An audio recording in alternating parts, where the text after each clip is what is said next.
今ここはマンハッタンのほぼ中央に位置しています、マジションスクエアパークという公園にいます。これから今日はドメスティックワーカーズユナイテッドという、介護労働者だとか、あるいはベビーシッターをやっている人たち、あるいは家政婦さん、そういった人たちを組織しているワーカーズセンターを訪ねます。ドメスティックワーカーズユナイテッドはここから3ブロックほどブロードウェイを歩いたところにあります。それではこれから行きます。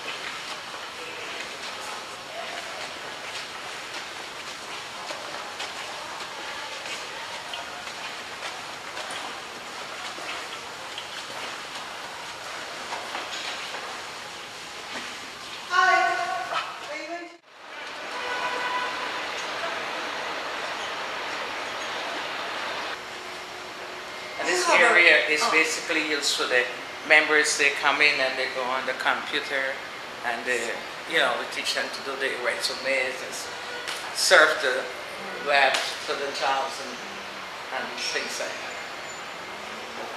So this is all of this is a ward. This is frankly not that. And this is from Latina Caucus, and we got that award as well. So we've been, along that line, we've been doing pretty well. Really good.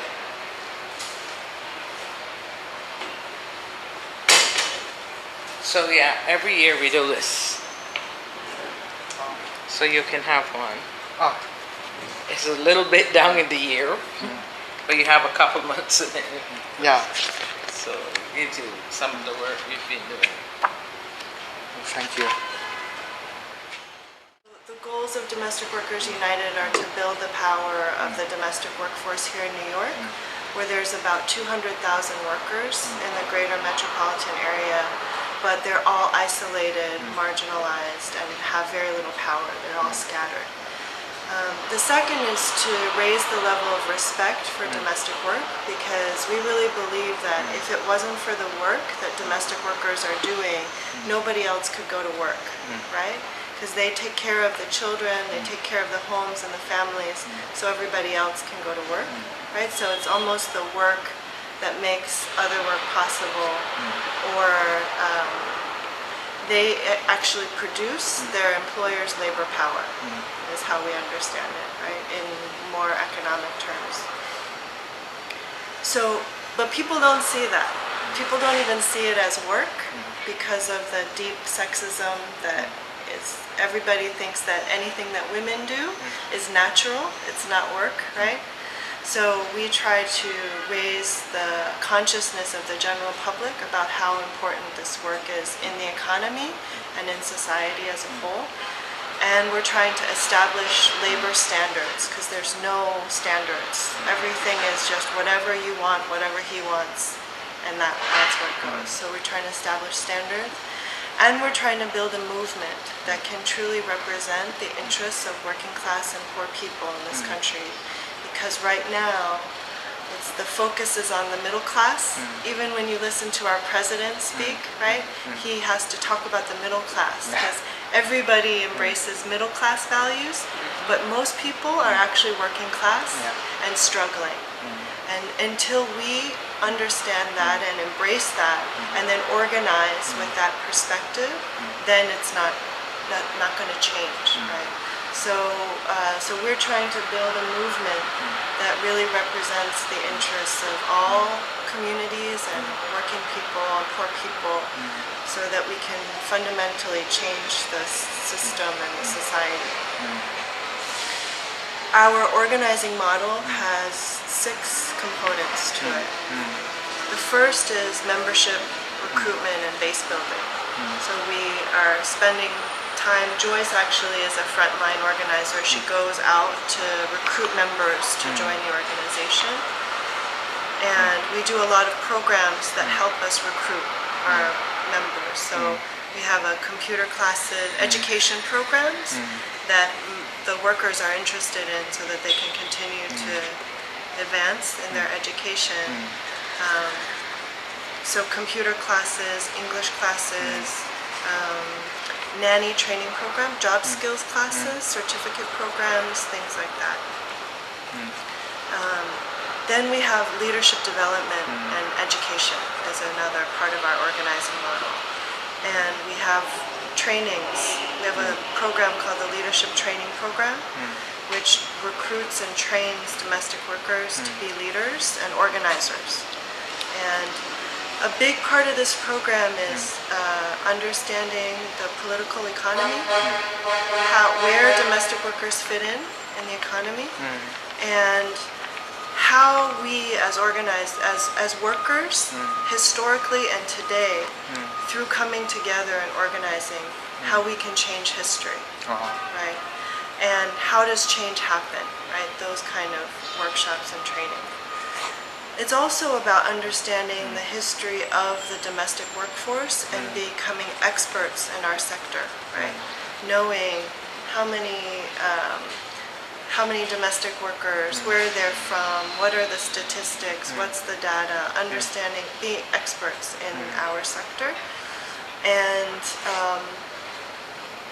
also understanding that we have to not just fight for our own interests, our own self-interests as workers, that this is not just about $1 more per hour for domestic workers, but this is actually about building a movement for the long term that can move forward all working people, right, and all poor people. So we spend a lot of time talking about what is a movement, why do we need a movement, right? These kind of questions. And the thing with the leadership and education program is if you don't have organizing to support it, right, then it becomes very theoretical. So we believe that people who develop as leaders have to be grounded in the organizing and in the work of the organization. They have to recruit members and they have to be a part of organizing campaigns. So that's the next part of our organizing model is campaigns. We have two kinds of campaigns. One is the kind of campaign where we fight for justice on behalf of an individual worker who is exploited by her employer. So right now we have a campaign, Justice for Pat, and she was physically abused by her employer. So we have filed a lawsuit against her employer, and we go and we picket his house. Individual his house. home, because that's the workplace, right? So we have a protest in front of his home, we call the media, we do a picket. Sometimes we have to go to their workplace, his job, right? He works as a sports agent, so we're investigating the next protest being at his job to expose him to his colleagues as somebody who exploits his domestic worker, right? It's about also educating other employers that if you abuse your worker, this could happen to you, right? So over the years, we've represented many workers and we've won about $500,000 in unpaid wages for domestic workers who are exploited by their employers. The other kind of campaign we have is a campaign to establish labor standards and change the labor laws. So the big one here in New York and nationally is called the Campaign for the Domestic Workers Bill of Rights.